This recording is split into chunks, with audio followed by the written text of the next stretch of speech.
إن الحمد لله نحمده ونستعينه ونؤمن به ونتوكل عليه ونعوذ بالله من شرور أنفسنا ومن سيئات أعمالنا من يهد الله فهو المهتد ومن يضلل فلن تجد له وليا مرشدا أشهد أن لا إله إلا الله وحده لا شريك له وأشهد أن محمدا عبده ورسوله اللهم صل على محمد وعلى آل محمد كما صليت على إبراهيم وعلى آل إبراهيم وبارك على محمد وعلى آل محمد كما باركت على إبراهيم وعلى آل إبراهيم إنك حميد مجيد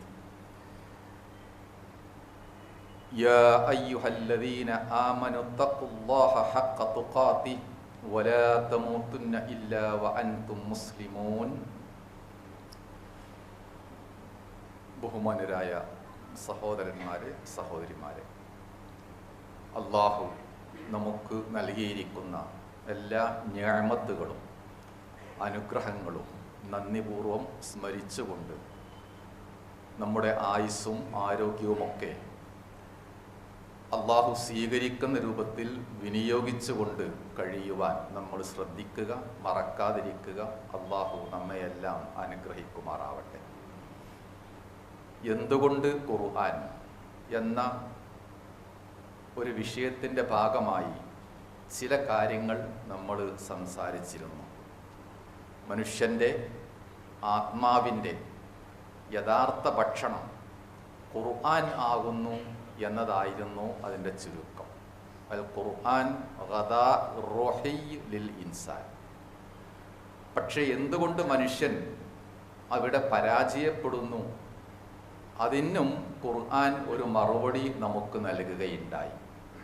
ഖുർആൻ നൽകുന്ന ഹിദായത്തും അത് നൽകുന്ന നിർദ്ദേശങ്ങളും പാലിക്കാതെ വഴിതെറ്റിക്കൊണ്ട് ധിക്കാരിയായി ജീവിക്കുന്ന പ്രകൃതമാണ് മനുഷ്യൻ സ്വീകരിക്കുന്നത്. കല്ലാ ഇന്നൽ ഇൻസാന ലയത്ഗ. ആ ഒരു ധിക്കാരത്തിൻ്റെ വശങ്ങളാണ് അവൻ്റെ പെരുമാറ്റത്തിലും ഇടപാടുകളിലും സമീപനങ്ങളിലും ചിന്തകളിലും പഠനത്തിലുമൊക്കെ അനുദിനം കണ്ടുകൊണ്ടിരിക്കുന്നത്. ചെറിയ ഒരു വ്യതിയാനം, അല്പമൊന്ന് വഴിതെറ്റിയാൽ പോലും ഖുർആൻ്റെ ഈ മാർഗം ഹിദായത്ത് നഷ്ടപ്പെടുമെന്നാണ് ഖുർആൻ പറയുന്നത്. അതിലേക്ക് അള്ളാഹു നമ്മുടെ ശ്രദ്ധയെ തിരിക്കുന്നത് ഒരു ആമുഖം പറഞ്ഞുകൊണ്ടാണ്. എന്താണ് ആ ആമുഖം? അള്ളാഹു ഈ പ്രപഞ്ചത്തിൽ ചില നിശ്ചയങ്ങളും നിയമ സംവിധാനങ്ങളും വെച്ചിട്ടുണ്ട്. അതനുസരിച്ച് കൊണ്ട് മാത്രമേ പ്രപഞ്ചം പ്രവർത്തിക്കുന്നുള്ളൂ. അല്ലാഹു തആല വലഅ നിളാം സലീം മുതകാമിൽ ലിജമീഇ വളായിഫ് കൗനിയ. ലശംസു യംബഗി ലഹാ അൻ തുദ്രിക്കൽ ഖമർ വലല്ലൈലു സാബിഖുൻ നഹാർ. അതാണ് ആ നിളാം വ്യവസ്ഥയുടെ ഒരു ഭാഗം. എന്നിട്ട് പറയുന്നത് വകുല്ലുൻ ഫീ ഫലക്കിൻ യസ്ബഹൂൻ. സൂര്യൻ, ചന്ദ്രൻ, മറ്റ് ഗോളങ്ങൾ, ഗ്രഹങ്ങൾ ഇവയെല്ലാം വഴിതെറ്റാതെ അതിൻ്റെ ഒരു ഭ്രമണപഥത്തിലൂടെ മുന്നോട്ട് പോകുന്നു. ഇതേ വ്യവസ്ഥ മനുഷ്യരായ നമുക്കും അള്ളാഹു വെച്ചിട്ടുണ്ട്. ഏത് റൂട്ടിലൂടെ പോകണം, ഏത് വഴിയിലൂടെ പോകണം, എങ്ങനെയാണ് പോവേണ്ടത്, അതും ഇസ്ലാമിൻ്റെ പ്രധാനപ്പെട്ട ഒരു നിളാമാണ്, വ്യവസ്ഥയാണ്, സംവിധാനമാണ്. റസൂൽ സല്ലല്ലാഹു അലൈഹി വസല്ലം അത് പറയുകയുണ്ടായി. ഇന്നല്ലാഹ ഖദ് ഫറള ലക്കും ഫറായിദ ഫലാ തുളയ്യൂഹ വഹദ്ദ ലക്കും ഹുദൂദൻ ഫലാ തഅതദൂഹ. നിങ്ങൾക്ക് അല്ലാഹു ചില നിർബന്ധങ്ങൾ നിശ്ചയിച്ചിട്ടുണ്ട്, അത് പാഴാക്കാനും കൈവടിയാനും പാടില്ല. അതുപോലെ ചില പരിധികളും പരിമിതികളും അള്ളാഹു വെച്ചിട്ടുണ്ട്, അത് നിങ്ങൾ ലംഘിച്ച് ബൈപ്പാസ് ചെയ്യാനും പാടില്ല. ഈ രണ്ട് കാര്യങ്ങൾ റസൂൽ സല്ലല്ലാഹു അലൈഹി വസല്ലം പറഞ്ഞതിൽ നിന്ന് മനുഷ്യൻ എപ്പോഴെല്ലാം വ്യചരിക്കുന്നുണ്ടോ അവിടെയാണ് ലയത്ഗ, ധിക്കാരവും അഹങ്കാരവും വരുന്നത്. സാധാരണഗതിയിൽ ഇന്ന് നമ്മൾ കേൾക്കുന്ന ഒരു വലിയ വിമർശനവും ആ രംഗത്താണ്. അള്ളാഹു അല്ലെങ്കിൽ ഖുർആൻ എന്നൊക്കെ പറയുന്നത് മനുഷ്യൻ്റെ സ്വാതന്ത്ര്യത്തെ ഹനിക്കുന്നതാണ്. ഒരുപാട് പരിധികളും കടമ്പകളും ബന്ധനങ്ങളുമാണ് മനുഷ്യന് നൽകുന്നത്, സ്വാതന്ത്ര്യമില്ല എന്നിങ്ങനെയുള്ള പഴിവാക്കുകളാണ് ദീനിന് നേരെ, ഖുർആനിന് നേരെ നൽകുന്നത്. വാസ്തവത്തിൽ ഈ പറഞ്ഞ കാര്യങ്ങളൊന്നും മനുഷ്യന് ബന്ധനമല്ല. അൽ അവാമിറു വൻ നവാഹി ലൈസത്തു ഹുദൂദൻ വലാ ഖുയൂദൻ ലിൽ ഇൻസാൻ ബൽ ഫീഹി അൽ ഹുർരിയ. അതാണ് യഥാർത്ഥത്തിലുള്ള സ്വാതന്ത്ര്യം എന്നാണ് ഖുർആൻ പറയുന്നത്.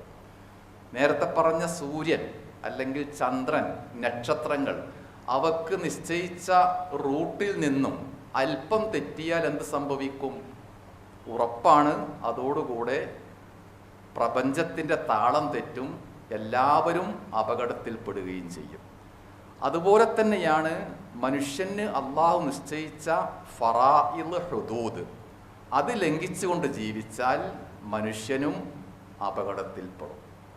അശ്ശംസു ഇദാ സാഖത്ത് അൻ മദാരിഹ ഫയന്തഹി മഅഹു കുല്ലു ഷൈ വകദാലിക്കൽ ഇൻസാൻ ഇദാ തഅദ്ദൽ മഹാരിം ഫഹുനാക്കൽ ഫസാദു വൽ ഹലാകു.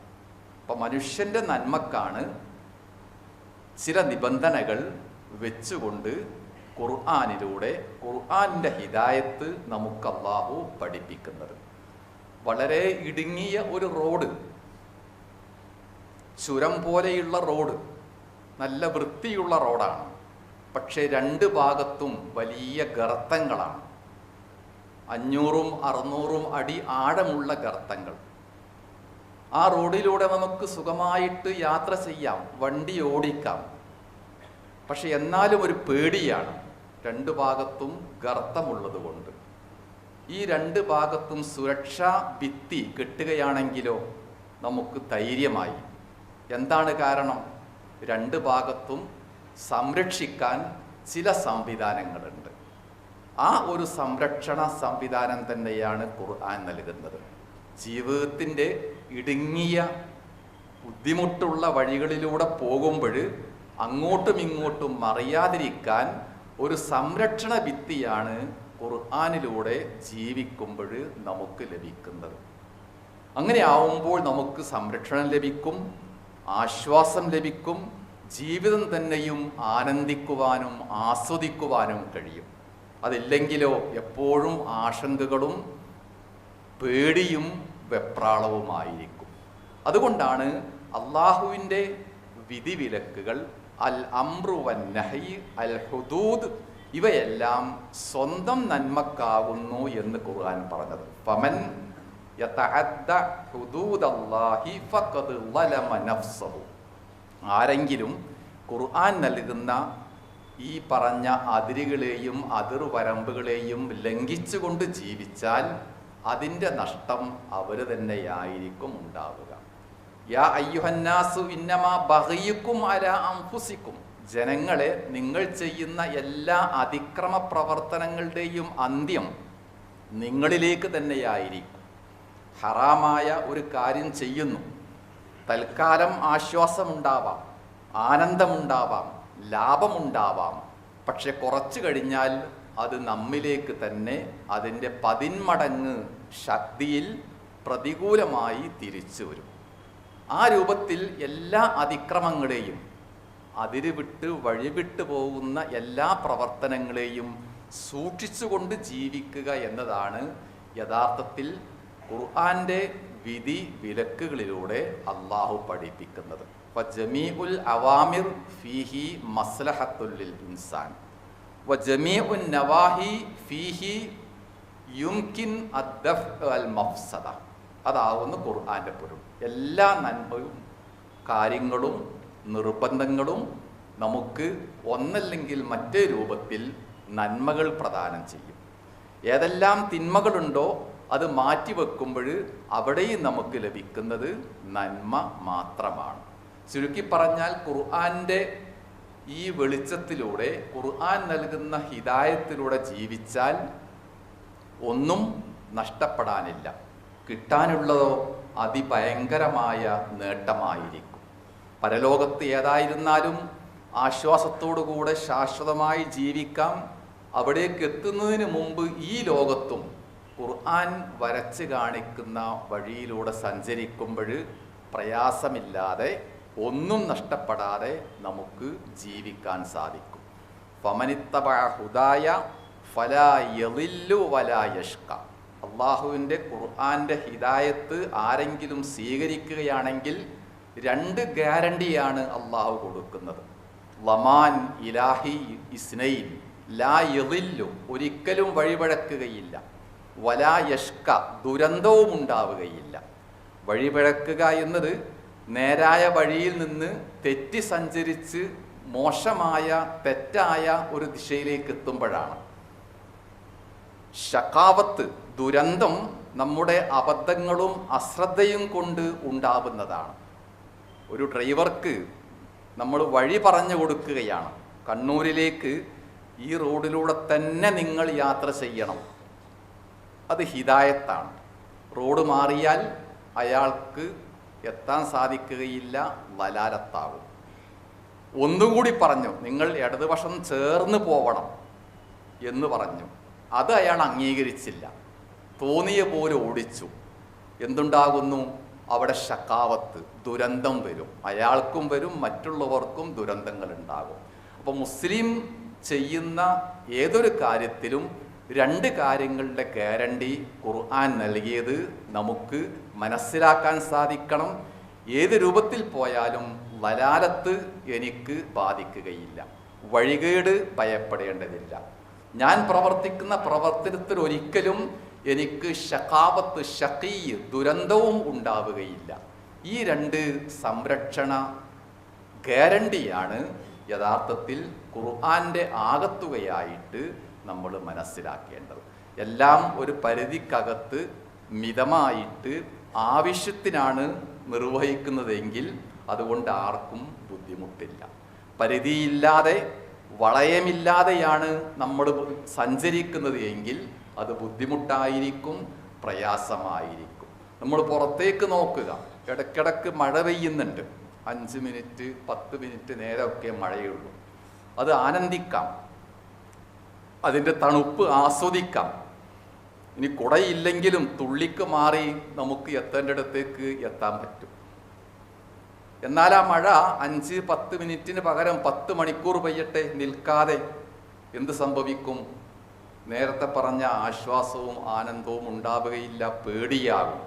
വെള്ളം നേരത്തെ കണ്ടിടത്ത് നിന്ന് നമ്മളെ പറമ്പിലേക്കെത്തി, കുറച്ചുകൂടി കഴിഞ്ഞാൽ അത് മുറ്റത്തേക്കെത്തും, വീണ്ടും അകത്തേക്ക് കയറും, പേടിയാണ്.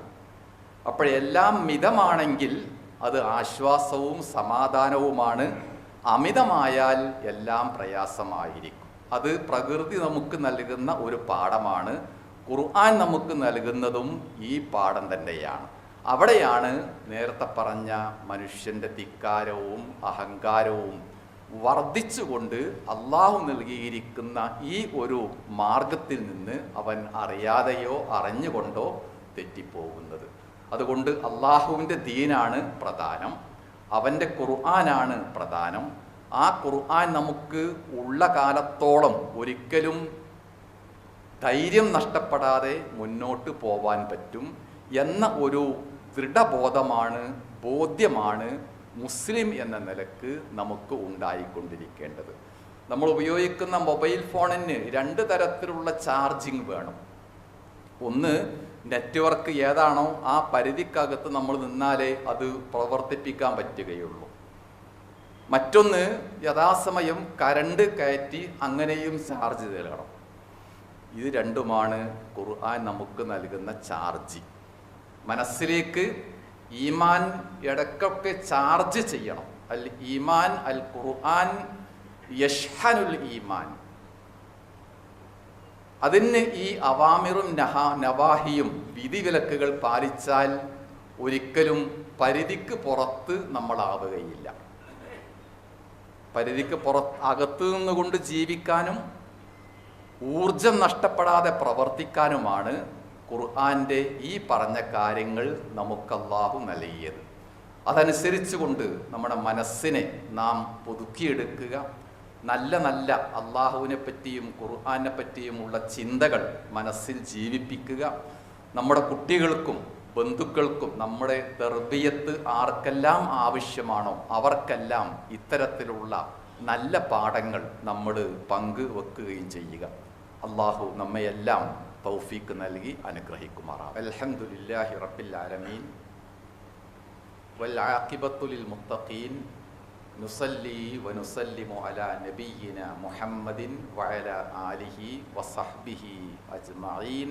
ഇത്തഖുല്ലാഹ ഇബാദല്ലാഹ് വലാ തമൂതുന്ന ഇല്ലാ വഅൻതും മുസ്ലിമൂൻ. നമ്മൾ നിൽക്കുന്നത് പുതിയ ഒരു ഹിജ്റ വർഷത്തിൻ്റെ ആരംഭത്തിലാണ്. ഇസ്ലാം നേരത്തെ പറഞ്ഞ പോലെ ഖുർആനിലൂടെ നമുക്ക് നൽകുന്ന വിവിധ സന്ദേശങ്ങളിലെ ഒരു ഭാഗമാണ് ത്യാഗം ചെയ്യുവാനുള്ള ബോധം. തദ്ഹിയത്ത് ഫീ സബീലില്ല, അള്ളാഹുവിൻ്റെ മാർഗത്തിൽ എന്തെങ്കിലുമൊക്കെ ത്യാഗം ചെയ്യുക. കഴിഞ്ഞ ഒരു മാസം ദുൽഹിജ്ജ മാസം അത് നാം അനുസ്മരിച്ചത് ബലിയിലൂടെയായിരുന്നു. എന്നാൽ ഈ മാസമാവട്ടെ അത് അനുസ്മരിക്കുന്നത് റസൂൽ സല്ലല്ലാഹു അലൈഹി വസല്ലമയുടെ ഹിജ്റയിലൂടെയാണ്. കുല്ലു ആം ജദീദ് യുദക്കിറുന ബി ഹിജ്റത്തിൻ നബി സല്ലല്ലാഹു അലൈഹി വസല്ലം. അത് യഥാർത്ഥത്തിൽ ഒരു സാധാരണ യാത്രയായിരുന്നില്ല. മക്കയിൽ നിന്ന് മദീനയിലേക്കുള്ള ദശലക്ഷം ആളുകൾ ഇന്ന് സഞ്ചരിക്കുന്നുണ്ടെങ്കിലും അതുപോലെയുള്ള യാത്രയല്ല അദ്ദേഹം നടത്തിയത്. ദീനിന് വേണ്ടിയായിരുന്നു, ഈമാനിന് വേണ്ടിയായിരുന്നു, അള്ളാഹുവിന് വേണ്ടി, ഖുർആനിന് വേണ്ടിയൊക്കെയായിരുന്നു ആ യാത്ര. അതുകൊണ്ടാണ് അതിന് ഈ ഒരു പേരും കിട്ടിയത്. അപ്പം അതിൻ്റെ പിന്നിലുള്ള രഹസ്യം എന്താകുന്നു, ഹിജ്റയുടെ പൊരുൾ, അതിൻ്റെ ആത്മാവ് എന്നുകൂടി ഖുർആൻ പറയുന്നുണ്ട്. സുദീർഘമായ ഒരായത്തിൻ്റെ ഭാഗത്ത് അള്ളാഹു പറയുന്നത് ഫജഅല കലിമത്തല്ലാഹി ഹിയൽ ഉലിയ വജഅല കലിമത്തല്ലദീന കഫറു സുഫ്ല വകലിമത്തല്ലാഹി ഹിയൽ ഉലിയ. അവിശ്വാസവും അവരുടെ വാക്കുകളും ആദർശങ്ങളും പരാജയപ്പെടും, താഴ്ന്ന് താഴ്ന്ന് ഇല്ലാതെയാവും. മറുഭാഗത്ത് അള്ളാഹുവിൻ്റെ കലിമത്ത് ലാ ഇലാഹ ഇല്ലല്ലാഹ്, അത് പഠിപ്പിക്കുന്ന ഖുർആൻ, ഇവയെല്ലാം അനുദിനം ഉയർന്നുയർന്ന് വലുതായിക്കൊണ്ടിരിക്കുകയും ചെയ്യും. ഈ ഒരു സന്ദേശമാണ് ഹിജ്റയിലൂടെ ഓരോ വർഷവും മനസ്സിൽ നാം പുതുക്കിയെടുക്കേണ്ടത്. അതോടൊപ്പം ഈ സന്ദർഭം മറ്റൊരു ചരിത്രത്തെ കൂടി നമ്മെ കേൾപ്പിക്കുന്നുണ്ട്. നമുക്കറിയാവുന്നത് പോലെ മൂസാ നബിയുടെ വളരെ ത്യാഗപൂർണമായ ജീവിതത്തിൻ്റെ പ്രധാനപ്പെട്ട ഭാഗങ്ങൾ. അദ്ദേഹം ഫിർഔനിൽ നിന്നും ശത്രുക്കളിൽ നിന്നും അള്ളാഹു അദ്ദേഹത്തെ രക്ഷപ്പെടുത്തിയത് ഈ മാസത്തിലായിരുന്നു. അതിൻ്റെ നന്ദിയായിട്ട് അന്നുണ്ടായിരുന്ന ആളുകൾ നബിയുടെ കാലത്ത് പോലും മുഹറം 10 നോമ്പെടുക്കാറുണ്ടായിരുന്നു എന്നൊക്കെ ഹദീസിൽ കാണാം. റസൂൽ സല്ലല്ലാഹു അലൈഹി വസല്ലം ആ സുന്നത്ത് അതുപോലെ പിൻപറ്റി. മുഹറം, താസുഅ, ആശൂറ 9ഉം 10ഉം അദ്ദേഹം നോമ്പ് എടുക്കാൻ കൽപ്പിക്കുകയും അത് ആചരിക്കുകയും ചെയ്തു.